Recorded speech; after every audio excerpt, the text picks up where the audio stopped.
This is the Zunda channel, where we interview the top and successful players in various professions: cybersecurity, IT, business, farming, politics, religion, health, and any outstanding community achievement. Our guests give us a unique career life journey. This gives us an insider information which inspires and gives direction to the young people in choosing career path. Welcome to Zunda channel. My name is Jack Monga. Relax as we speak to our guest today.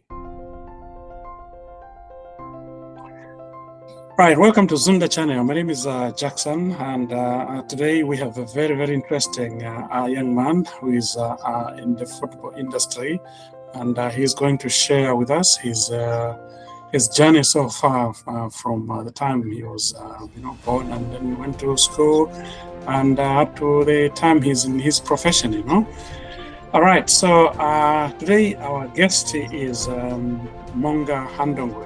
Monga, welcome to Zunda channel. I'm glad to be on the show. Glad to be on the show. Like I said, it's been long overdue. I think it's about time people heard my story, and hopefully to try and help others and plant some seeds for people out there. Exactly. And thank you very much actually for accepting to be with us here today. Now, tell me about your childhood. Where were you born, and what was the best part of your childhood, and what was the worst part of your childhood? I was born in Mufila, in Zambia. Mm-hmm. Like I said, so not many people will know the exact date. They know the date and day, but they don't know the exact time. So my journey started on Monday the 28th of August 1995 at 1 o'clock in the morning. So 27 years later, still here, nearly 28, still here, enjoying and learning the journey, of the journey of life. And the best parts, there's so many good best parts, and it's so hard to trim it down to one specific. And there's so many points that stand out for me. Having the opportunity to do what I do, to learning many things, many crafts. I think the best part is having the gift that I have. I think that's the gift I've been given. That's one thing I think I relish the most, and I try to make the most of it and try new unique things with it. The worst, I think I can't even say the worst really. I think the worst is just more or less the moving around from being born in Mufila, moving to Lusaka, and then same again moving to the UK. I could say it's the worst, but it's not even the worst, to be honest. Because if I didn't do any of that, I wouldn't be where I'm sat here right now. So I think the part of the worst for me, I feel like it's more learning points and learning curves to life, which I've taken, and I was given that positive approach to everything.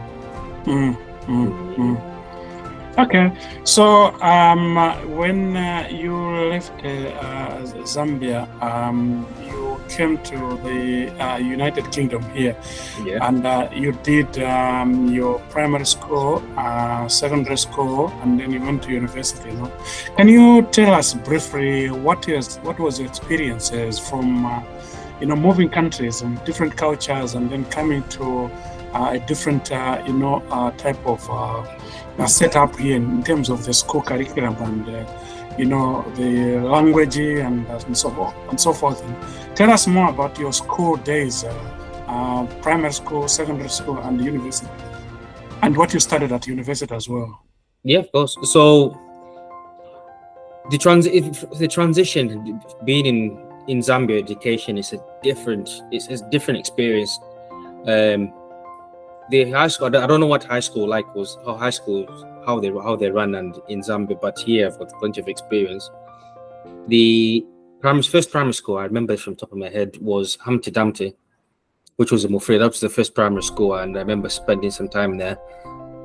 Loved it, very good memories there. And from one of those memories, and very good friend of mine, who I've last saw in Mufri, and then years down the line when I came to the UK, we finally reunited. So it's a small world. So yeah, different level, different. The education system in Zambia compared to is so different. I think here, from what I've picked up, you think you're given the curriculum. This is what you're going to learn. So you pick up many things like so many skills in life which you'll learn, which you'll pick up. But compared to what the curriculum what I was learning in Zambia, it's very knowledgeable. You think the Zambian curriculum is more designed to teach you about the full culture and how when you get older it's got an impact on you fully. Whereas here, from my comparison, it's more based on key skills to survive. Not key skills to survive, and I think it's more. One thing I've learned is not exam driven, but it's more testing what you can remember. Whereas I think from what I might take in Zambia, you learn what you're taught is how to survive, and that's my understanding of it. Primary school, so did Humpty Dumpty, then moved to Lusaka. Went to Lusaka Basic for a short stint, and then moved to Galilee Primary School, which was by far one of the big primary schools in the area. And the owner for the primary school, she had a very big influence in Zambia and main Lusaka, so she was very respected. So from there, and then moved to boarding school, which was a very good eye opener to. It was a good eye opener to life, and I think the many lessons I took from boarding school, I now do them, and I live through those moments in life now. So that's one positive thing. To be fair, there's so many positive things I learned from there. And I think that's when I figured out that this is the university of life. This is this primary school, high school, university, no matter what level it is, whether it's undergrad, master's, PhD, name it. This is where you learn about life. Within that 1 year stint, I learned a lot about myself, and I learned a lot about my surroundings and how to be aware of my surroundings. And then coming here halfway through primary school, so I'd missed quite a lot. It was a bit of a struggle for me at first, primary school. I didn't do that well, because the transitions of changing primary schools in Zambia, as well as the moving of the transition coming from Zambia to here, it sort of it had not hindered my education. So in the end, when I've looked back at old stuff, like sort of when I have had to think, it worked out that I'd probably missed out a year's worth of primary school education. To somebody may just say 1 year, that's not a lot, but to say for somebody who works in education, it's a lot. So that's one thing I learned from there. But I think it's one thing I learned, and over time, and now it's an acronym I use. Is you play with the hand that you dealt with. You keep putting down as many cards, as many as you want, until that you get the right hand you have. When you make the most of it. Then high school, superb. It's probably by far the best 5 years of my life, or one of the best 5 years. I learned so much, met so many friends, some friends who I had now friends for life, reunited with an old friend from Zambia in high school here. So it was quite it's a small world. So 5 years. It feels like it felt like a blip. I walked in the first year in year 7, blinked, the next minute I'm collecting my results from my GCSEs. I was like, whoa, this has gone too quick. So that, and then through college, did 3 years. Some of my GCSE results were not the best, but like I said, I made the most. Just play with the hand that you dealt with. Readjusted, had to replan again, and then moved on after finishing my course at college. Re-enrolled at university. Went to university, which felt really good. 3 years, like I said, met some friends for life there, who I'm still in contact with up to today. So it's always good. I think I've always said my life is not. Learning has never stopped. Not just because I finished school, college, university.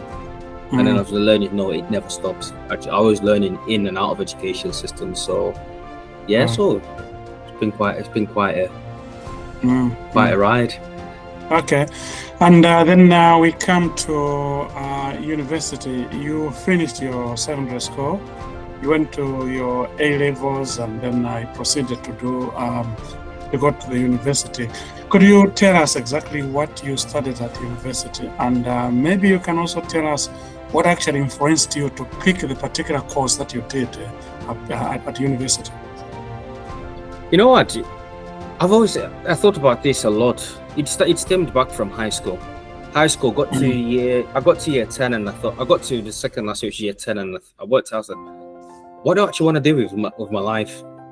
And I think the way it started off was one parents' evening. It was year 11 parents' evening. We just finished, and it was year 10.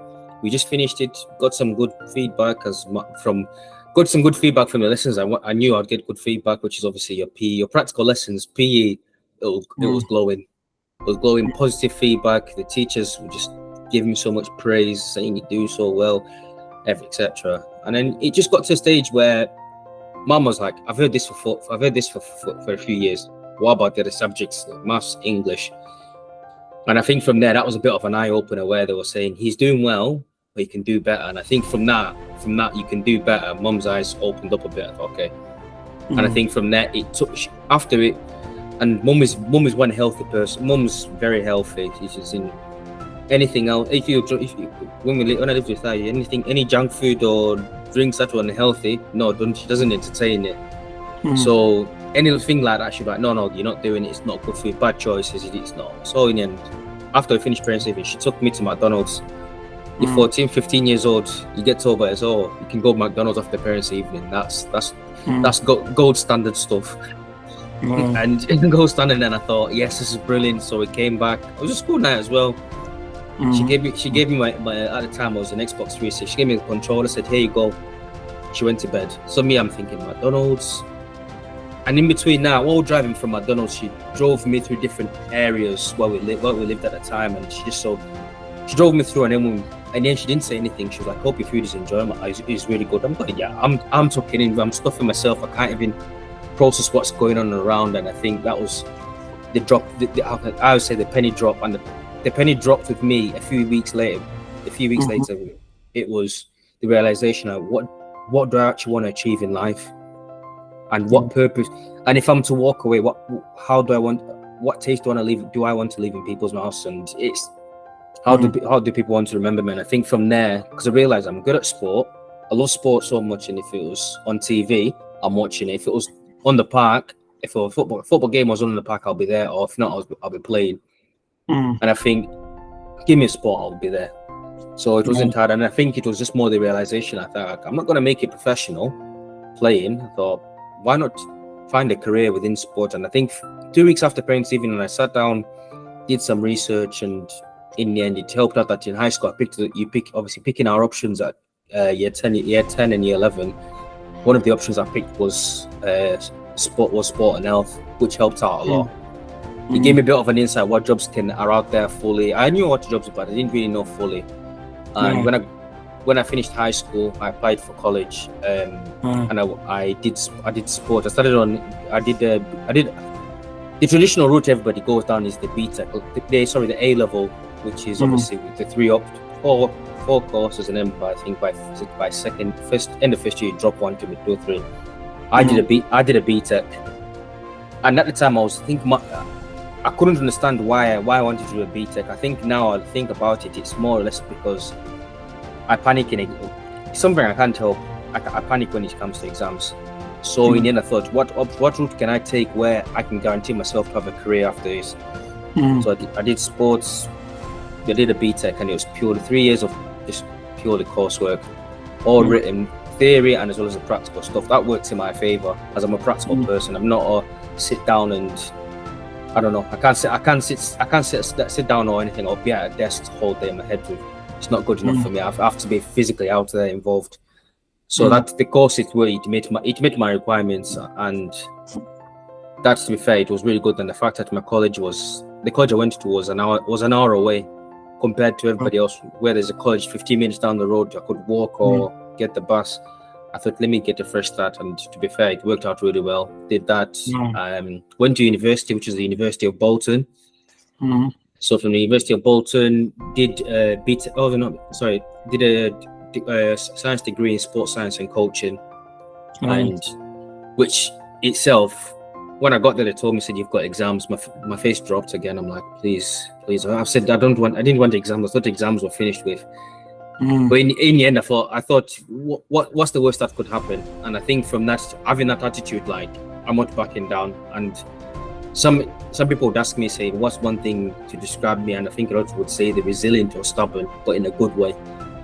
And they always said, losing's not. I don't take losing well. Not losing because of, I think because I'm just competitive. Like the fear of losing. That's one thing I've learned. Right. Okay. So you finished university. You went into the industry, football industry, coaching in particular. You know, could you tell us actually what were your first responsibilities and what are your current responsibilities? You know, at the moment where you're working. Yeah. So coaching wise, the role what I do is the two separate roles. So the first role is community engagement. So it's doing community outreach for Manchester United, and that's one thing there's quite a lot of intel. But leading up to that, the first time it started when I was 15. Just a year after that parents' evening with mum, when I fully realised, and being Monga, you're not going professional. You're not playing for a professional. You're not in a professional academy. You're playing local grassroots. So, and then I thought, you know what? Let me go and help out at the club I was playing at the time. And I've been at this club since 2017, and years down the line, I'm still there. And I think when I approached the club were like, yeah, it's really good when you help out, especially you being older, you be a good role model to the kids. So I thought, oh, you know what? I'll do it. I'll help out. So the position I played, a lot of people tend to laugh at this because of my height. It doesn't do me. Well, I played at the time, didn't do me any justice. I was the goalkeeper, but I was one of the short players in the team. Right. But itself, it was just more or less. I got on with. I think that resilience, like I'd never wanted to lose, so I was always in a good position with everything. So my first responsibility was helping out with the goalkeepers, and these were 3 goalkeepers aged, and these were 8 years old. So you can imagine, I'm 15 years old, I'm looking after 8-year-olds, I'm teaching them how to play football. So it was a big step up, and the person who was helping me up to now was one of the people, which I was talking later on about. He helped me out. It's called Steve Gamo, and he's within the club and he's got a higher position, and I'm very thankful to him for everything he's done. So he started off from coaching goalkeepers to then he asked me, do you want to take an extra 2-3 outfield players? Yeah, why not? I'll help. I'll see what I can do. I don't mind. And then from there, he moved into, do you want to take more players? Do you want to take the full team to training? Do you want to take 10, 16? Then all of a sudden, it was like, do you want to lead the full session? This is further years down the line. Do you want to lead the full session? You'd be good for experience, especially when you do the course you're doing in college and further on. At first, I thought, no, I don't really fancy it. But after an hour or so of thinking, I thought, you know what, I'll do it. What's the worst that could happen? And from that, took on the full team. So I went from goalkeeper coaching to being an assistant coach to then lead coach. So leading a full team, training a match day. So that was something, and as well as the organization. So you're planning sessions to, we're planning from small parts of the session, certain practices, to the full session plan, full session, Monga, you're leading it, to then, okay, you're leading this week and you take the team, to then running the full team, having that responsibility, responding to asking everything, referees, the league. So it was quite a lot to take on. At the time, I've always said that I wasn't mature enough to be at that level, but I needed to be thrown into the deep end. Nice. It was a sink or swim situation. So from that, it changed quite a lot. Then within years down the line, coaching, sort of been lead coach, and then within that, moved up within the junior ranks to the senior teams, to work my way to from junior coach to junior teams to assistant manager within the club for the first team. So it's quite a bit planning sessions, delivering. You're in charge of people who are probably nearly twice your age. Some, to be fair, have been playing the game longer than I've been on this earth, or living longer before I could even walk. So I think that responsibility of being the bridge between the manager and the players So it's quite big. So it's quite a lot. But I needed to be thrown in deep end at a young age to where I am now, where I'm more mature, to actually understand that. I'll probably say I'm not 100% mature in that environment. I want to say I'm probably say ready. If I'm to score myself out of 100%, 100% is the finished article. This is your Pep Guardiola's, Mourinho's. I'm probably say about 10%. But I always see myself room to improve. So that's that one. To then, as well as my main role, which I do during the day, which is working for the Manchester United Foundation. It's quite. There's no same role every single time. So main thing is my job is to obviously do the community engagement for the club, promoting the club, and as well as when I'm in the school, I'm in charge of one-to-one mentoring within the school. So certain kids, certain students I've been working with, whether it's improvement on behaviour to as well as improving attendance and attainment in lessons, trying to help them to achieve more than they're achieving, just give them that extra push. And as well, it's just giving them that advice. And I've always said, I always seem to see potential so many in people, and especially the youth, because the youth people who I'm mentoring now could be the ones who'll be looking after me when I'm older.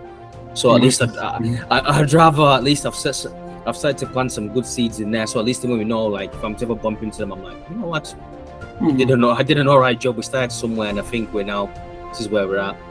So so that to trip organization to running sessions for promoting football within the school, within the club. So, but my majority girls football as you right now, as you can see, the female World Cup is on.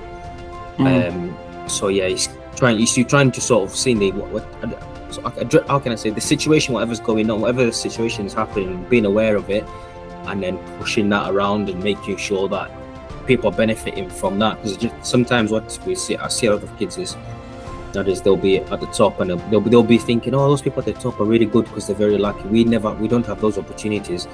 And I think now my role is to give them those opportunities and making sure they have at least lasting memories to go, you know what, that was my first step into where I'm going, where I am now.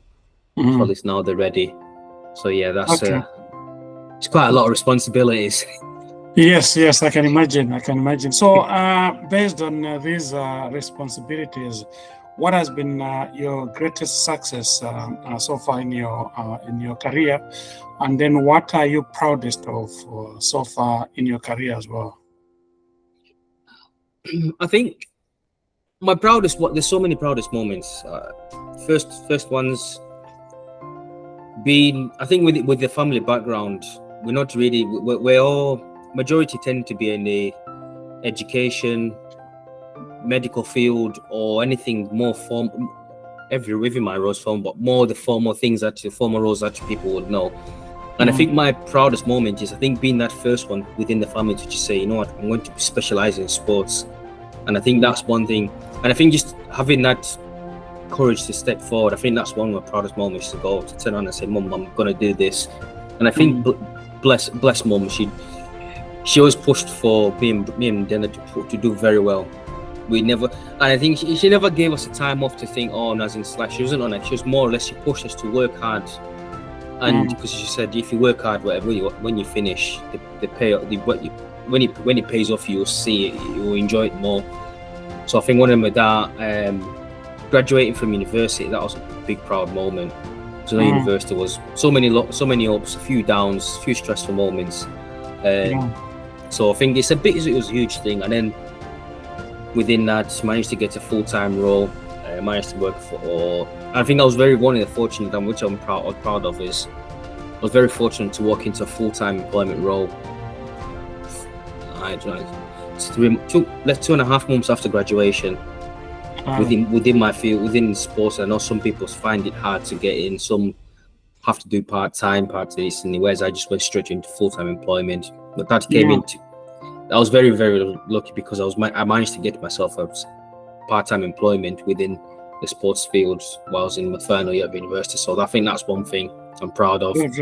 I think my latest achievement, I think right now, has been a UEFA qualified football coach. I think that was as it's a big achievement. So many coaches aspire to do that, and as well as coaching academy football. So not even now I'm working with your elite players, elite junior players who potentially one or two, or as the stats will say, is less than 1%. Probably that less than 1% group of players I'm working with could go professional within the game. So I think that's a big achievement to be in that environment, because I was never fortunate to play in it.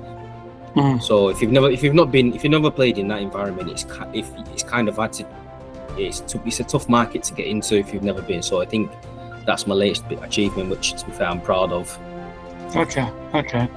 Right. So, who has been the biggest influence in your life, and what lesson have that person actually taught you? But biggest influence for me, first one is my mom. Mom has done so much for me, and it's the small things. She did the small things which, at the time, I never questioned her. I never really thought into it. Now I'm more mature. Now I understand why she did it. But one thing she instilled into me is work hard, give it your 110% every single time. So see, she had that. She probably instilled into us: either you do it, or you do it with whole heart, or you don't do it at all. Half-hearted. If you're doing it half-hearted, it's pointless. You're wasting time. And I think that's one thing I learned from mum: that hard work and that empathy and humility, that like having that humorous side of yourself. And I think that the personality, that's one thing I learned from her, because I think I always take it like it's, even though she's my mum and I love her to bits, and the main thing for me is like I always say she's more like, how can I say, a best friend that looks out for you and does so much for you. And that's that's one thing. That's how it works very well with me and mum. And I think that's what, seeing her do that with me and vice versa, I think it's one influence. The other one, big brother, Denda. One thing, Denda, if I'm describing Denda, then I'll describe Denda as a brick wall. But I love in an open brick wall. No matter what's thrown at him, he still stands. Still stands, and he's still supporting everybody around him and himself. So I think that's one thing. Watching him, that was one big. Growing up, having him as an extra role model in my life, because with him we're very close, and I think that's one thing that helped a lot. So seeing him do it, I thought, and as well as I can say, we had the healthy brotherly competition. He played football, I played football, and it was more or less. Mine was, especially when he came here, it was more or less. I always say to people, no, put him on the other team. I want to be against him, because if he's managed to get the ball, my first thing will be like, no, you're not marking him, I'm marking him. So it's just he's trying to see who can have the bragging rights. And yeah, when I was younger, he always won those battles. But I got to a certain stage, I'm like, you're mine, and I'm gonna have you. You're in my back pocket. And it's when we're walking home, it's the bragging rights of like, who was the better one today on the park? And I think that's what even made. I think that's one thing that little healthy competition, and that's why it was a big influence.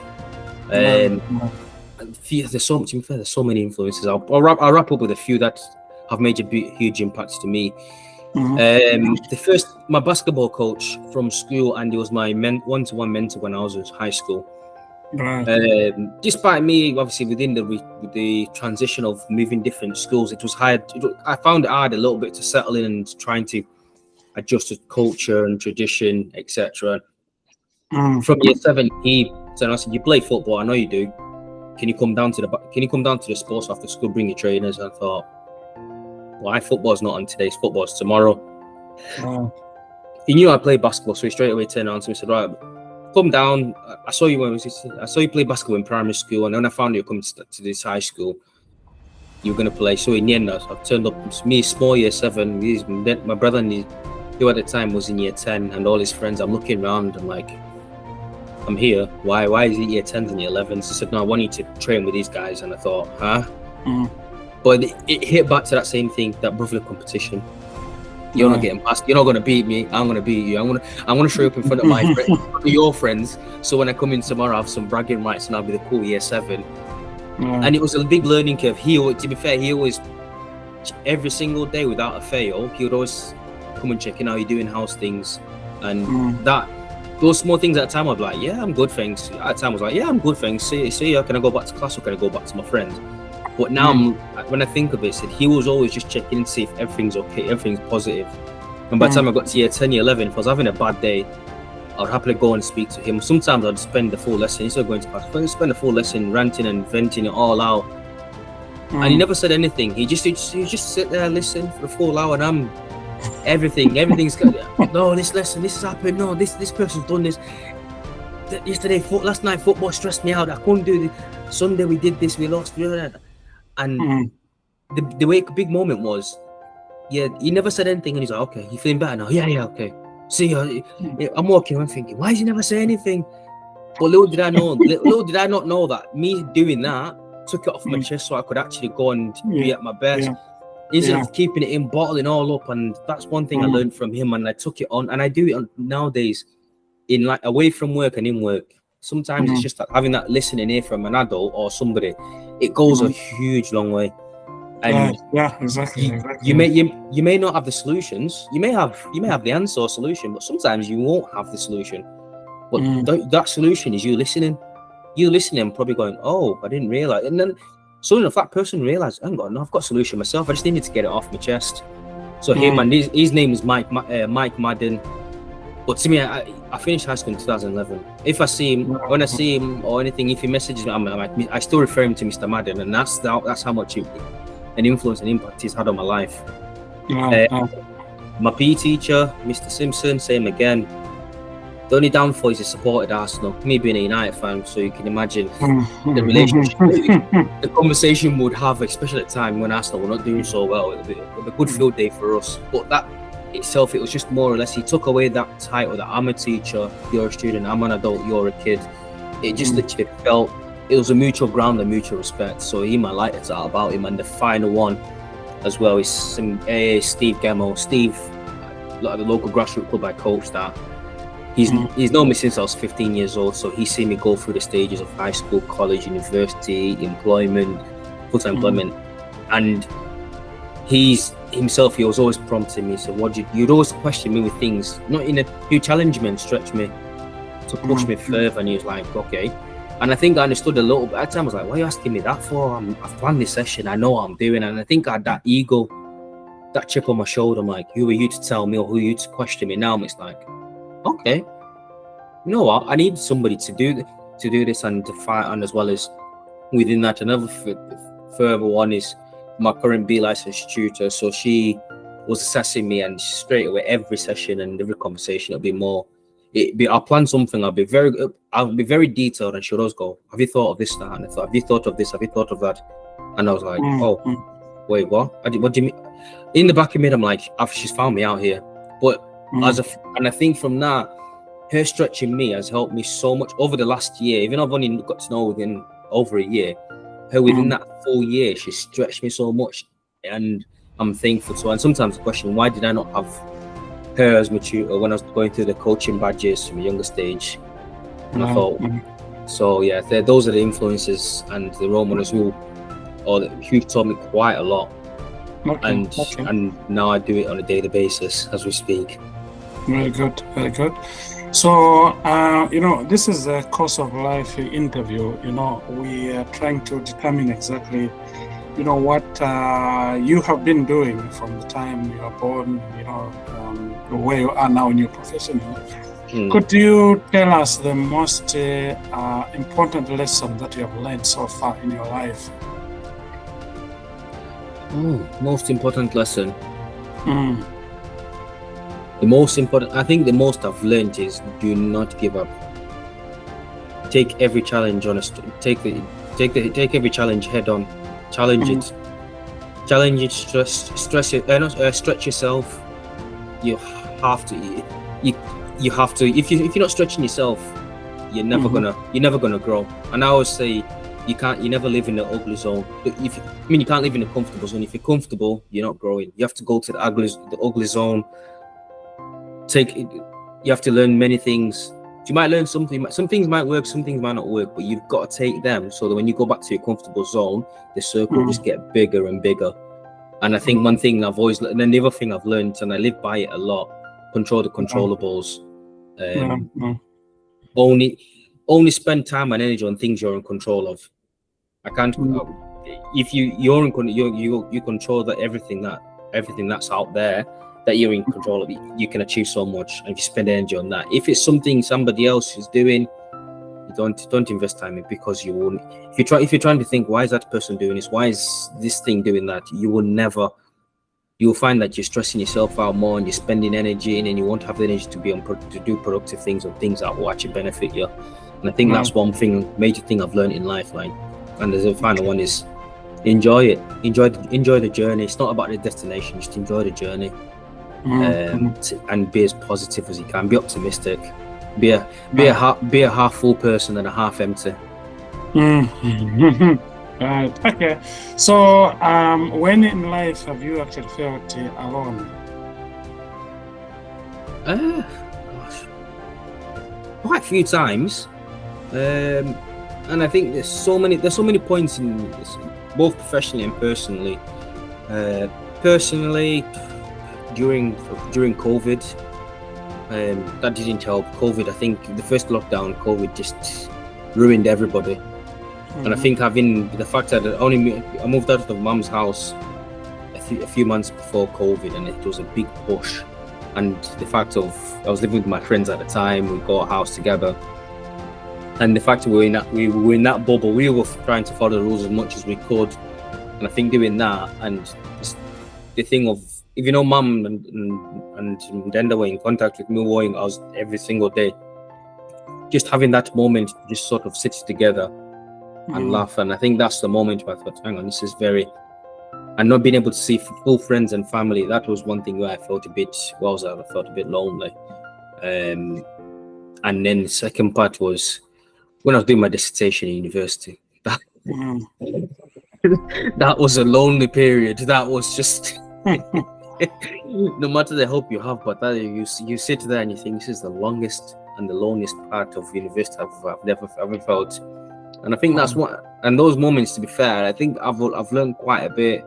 There's so many moments, and you think, I won't say you feel lonely or lowest, but you just have to sort of try and understand, but move quick. If you spend so much time trying to understand, you will not move, and it will eat you up even more. So that's one thing I've learned as well. Okay. So now, do you like traveling, and which of the places actually, which have been your best places so far you visited? Either on holiday or for work, which one stands out as the best places you've traveled to? Yeah, I've traveled not traveled as much compared to my brother. Then there's the Globetrotter, whereas me, I'm the local trotter instead. He's been all over the different countries all over the world, just holidays time. Whereas me, I think the international trips, obviously, if we take away Zambia, because Zambia's home, I went there, so that was, I never saw it, so I saw more or less I'm going home to relax. And I think that's one thing. Traveling wise, I've been fortunate to go across to Spain when I was in university with my friends. We just thought last minute, so go to Spain. Really love the country, love the language, love the culture. The only downfall is I can't speak the language properly, and I think that's one of my challenges, to try and learn Spanish or try and pick up as many languages as I can, because I love my culture. So yeah, Spanish is one thing. I love Spain, and the Spanish language is huge, and the weather's brilliant as well. It's sunny. I would not complain compared to living in Manchester, where it's forever sunny, forever rain and cold. Yeah. So yeah, that's that Spain. I've been to France when I was in school, so that was a really good trip.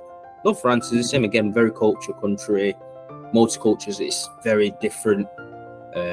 But then up and traveling within the country, I've traveled up and down England. But this is perks of my job.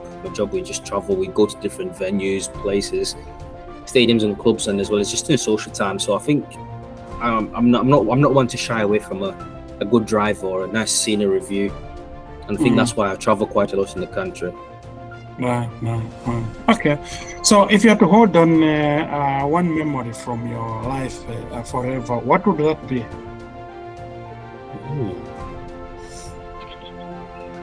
Gosh, that's quite a lot. I think there's so many memories, and to be fair, it's hard to crack down moments. I think, you know what? I think my all-time favorite memory, which was only recently, I being a football fan, love playing football, and I'm very fortunate to work in football and as well as coach football with fans as well. I'm a strong United fan. Love United, Manchester United. And I always say, obviously, I bleed. Obviously, the main thing. You bleed red. That's what you see. That, and United through the veins and blood. Obviously, I'm very fortunate to work for the club, and within that, the best experience. I've always growing up. I've watched football at Old Trafford, either from TV, or watching it in the stands, and I always get that euphoric. Every time I go in the stands, I'm in this. You get that euphoric feeling, like wow, that aura. It's a good feeling that you can't explain it. The experience I had while working for the club, they turned around and said, "Okay, the opportunity to play on Old Trafford, the Theatre of Dreams, on the main pitch." So I mean, in the back of my head, I'm thinking Cantona, Ronaldo, Wayne Rooney, Van der Sar, De Gea, the Bruno Fernandes, Marcus Rashford, those big, even Beckham, name them, George Best, they've all graced that hallowed ground. So I thought, you know what, Monga, now's the chance, because these chances do not come very often. I thought, I'm going. So I think that was one memory. That's one memory that will stay with me forever. And playing on the pitch of the club you've supported since you were a little kid, from being young and little, it's one of those memories, and I still hold it to one of my highest memories, and I think I'll never forget that memory. And I think I would say it's my bragging right. It's those are the conversations start and the brag as well. What have you done? I played on Old Trafford. Okay, very good. So when you look at your success so far, you have been successful as far as I can hear from you.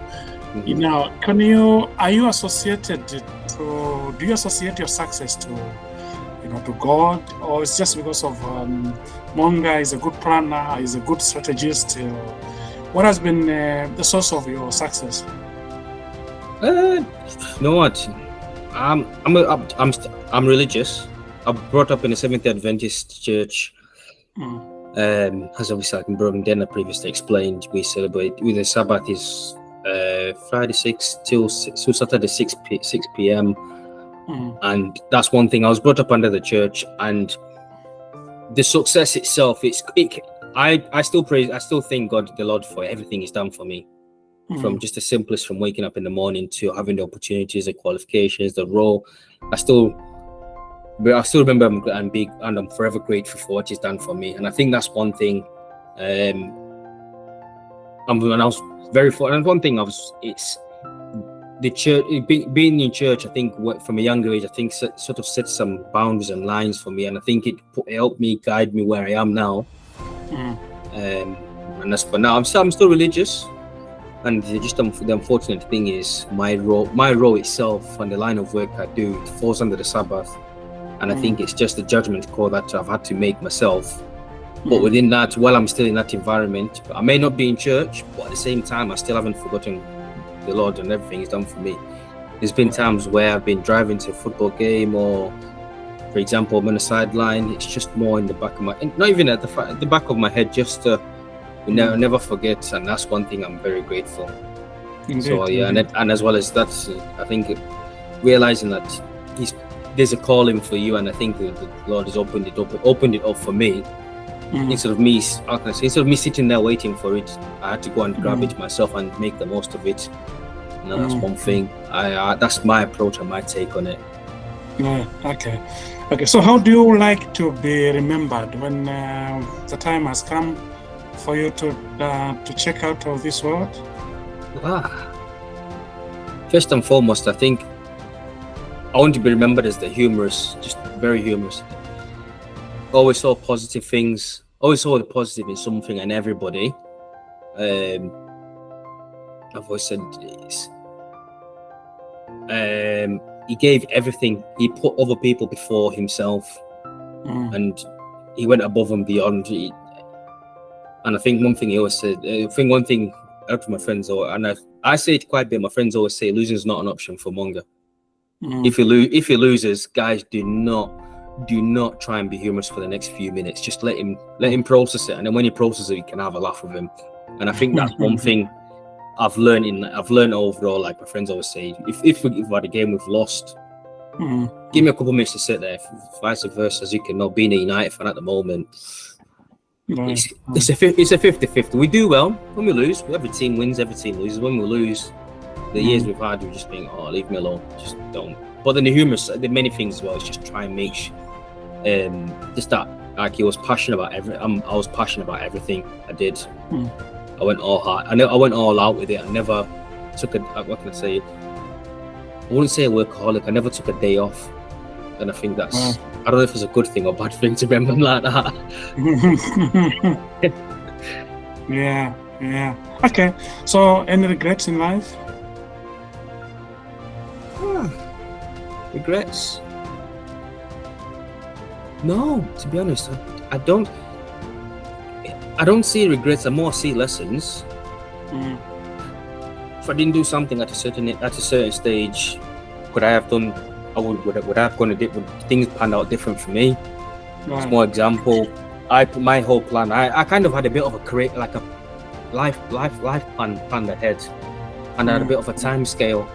Time scale was finish high school, 2 years in college, get to university, take a gap year, try and do a trade, get a trade under my belt, and then go to university, do the 3 years, graduate, and then go into the field.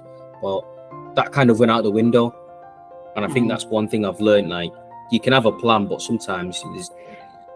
And I think one could be a regret. Like, could I have tried a bit harder for my GCSEs?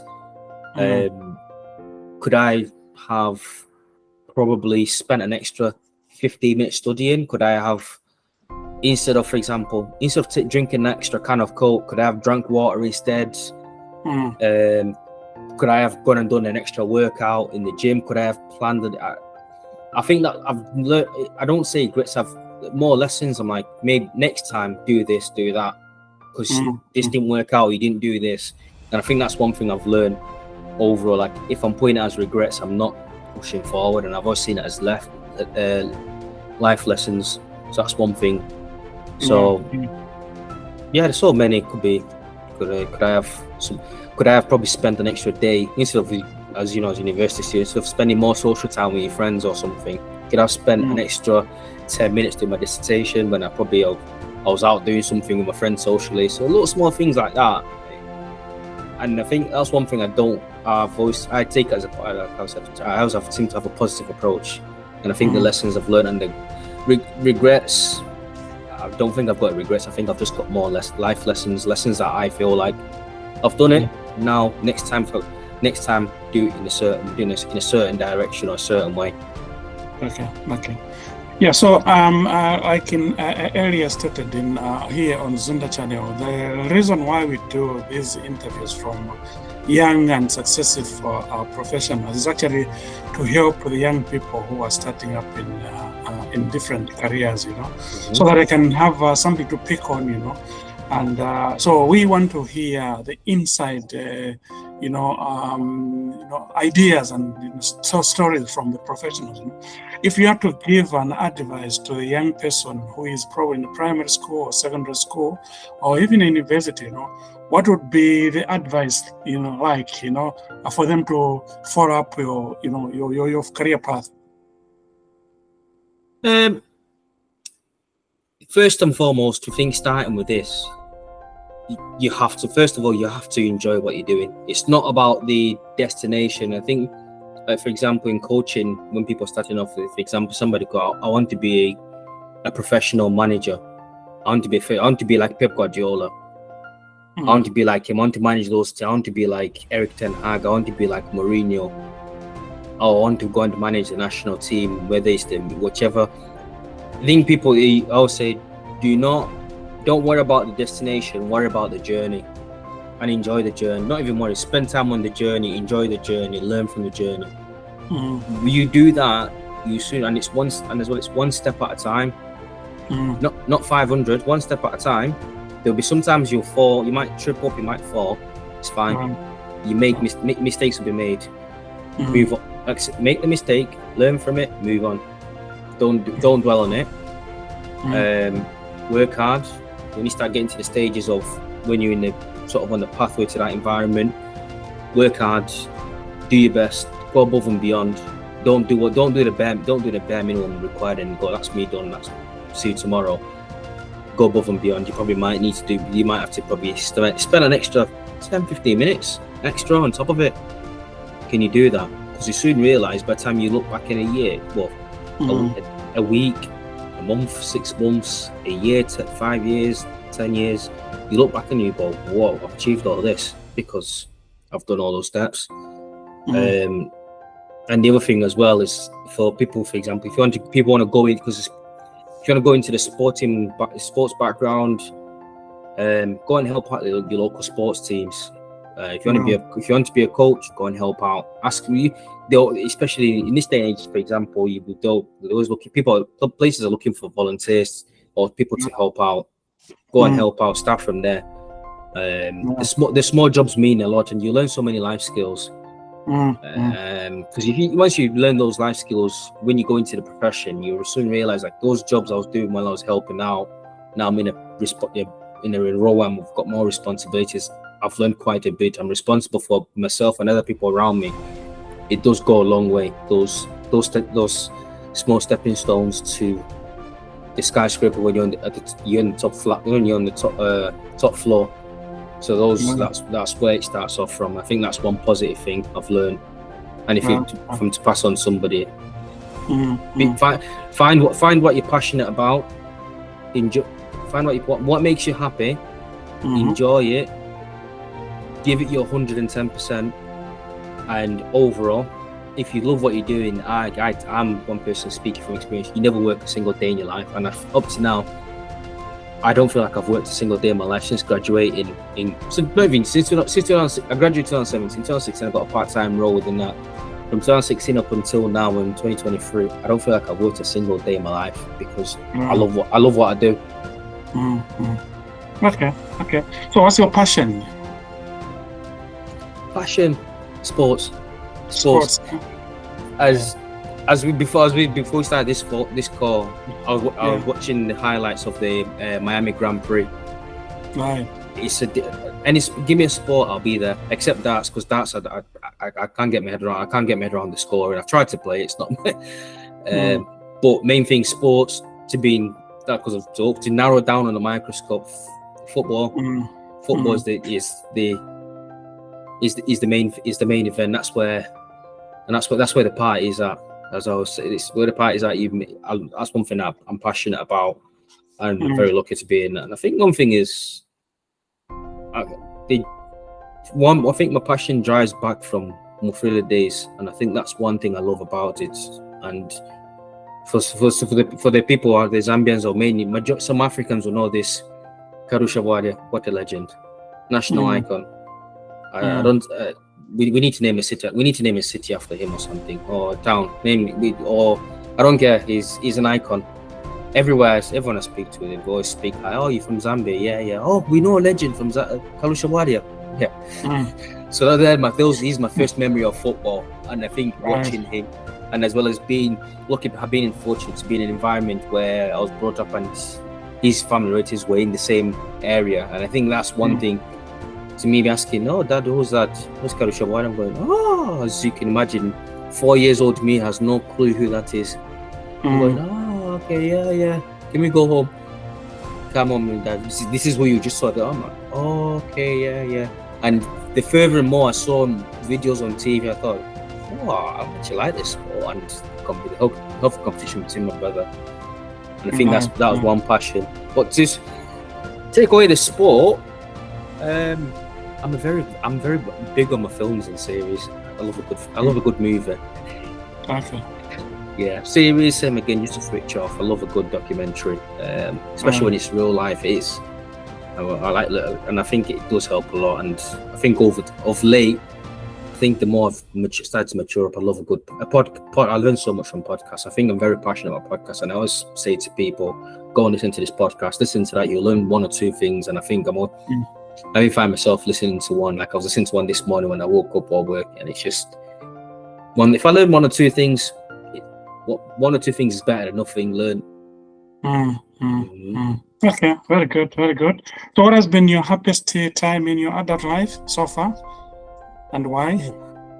So many. I think one happy moment is having grandma coming. She came to visit last year, and I think her coming to sort of me taking her to the game. Because one memory that I have is when Mum came here when we lived in Zambia. One morning I decided to walk to primary school and in Osaka, and we moved where we lived in Kablonga. And from Kablonga to Fridays Corner was a bit of where we lived. It was a bit of a distance to walk, and me being so young, I think I didn't have that fear. I just thought I'll go. I want to go to school. I want to learn. And I think me walking, and she always still talks about this story, and this story is me walking down the hill, and she's driving, panicking home. Where's Monga? I don't know where he's gone. Me walking down the hill, from my description, you could just see my head bobbing up. So if this is the hill, my head was just shrinking bit by bit by bit. But she recognized the bag itself. And when I was younger, and I'm not ashamed to say I was a big Tom and Jerry fan. Love Tom and Jerry. And the bag itself, she saw the bag and she recognized it. She drove down, and then that moment itself, she was like, she's doing primary school. But then last year, when she came up, she met some of my friends who were speaking about it, and I think her seeing me in that environment, along with Mum seeing me in my environment of coaching, and as well as being fortunate taking them to a football game at Old Trafford because they're living in Zambia, other side of the world, loads of miles between us and them. That her coming to see, like, this is where my grandson works and this is what he does and how passionate he is about it, and seeing her face, I think that's one thing that was a big highlight. And I think that's one big thing, and as well as things like being signed up for my year for B license, becoming an academy coach. Because even when I started coaching, the first thing I said, I want to become an academy coach. This is when I was 15, and I gave myself a target when I fully started investing in coaching. I said, by 35, I have to be an academy coach. I have to be in that environment. 27, I've achieved it. So I think there's so many things that I'm very proud of as an adult, and I think my happiest one is things like that. And I think I've set myself some targets, whether it's go and get the car that I've always dreamed about, getting it, to thinking I'm going to do this. I think there's so many moments, and I think that moment sticks out for me, especially taking grandma to the game. That's even Mum came along, and she's a City fan. So she took her to watch proper football, and you can sort of, I don't know how to say it. You could see both of them fighting that proud tear back, and I think doing that, and I think that more or less was like, you know what, I've achieved so much in life, and this is a proud moment. Like I'm seeing how those two helped bring me up, and Mum bring me up as well. Now taking them to sort of show this is because of your hard work. You guys can now enjoy what I do for work, and I think that's one thing I'm proud of. Good. And the happiest moment as an adult. Right, very good, very good. So on a scale of 0 to 10, how weird are you?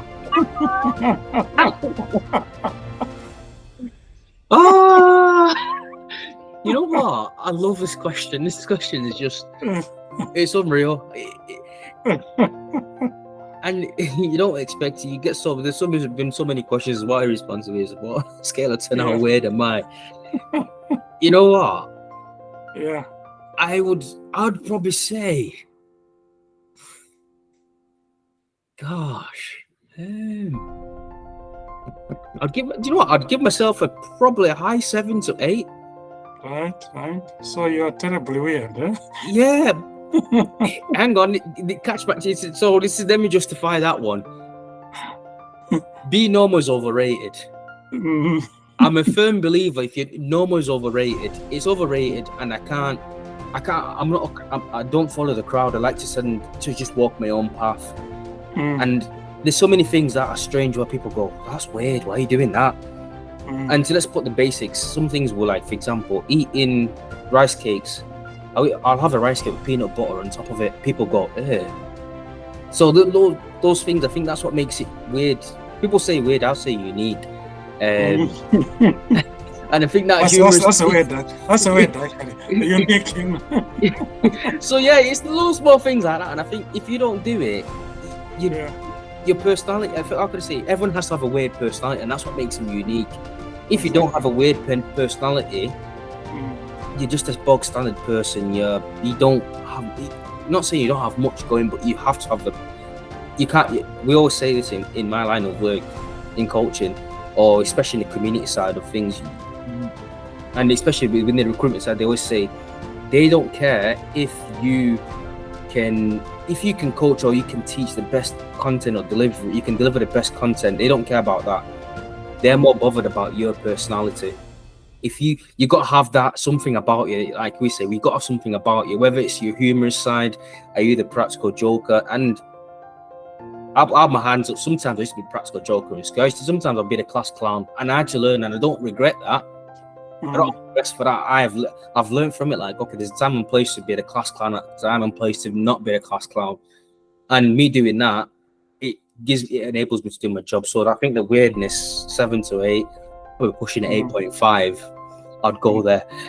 So yeah, that's the part I'd go. So I've always said, so my advice to people out there, if people say you're weird, embrace it. Honestly, there's nothing wrong with being, because if you're just an ordinary person,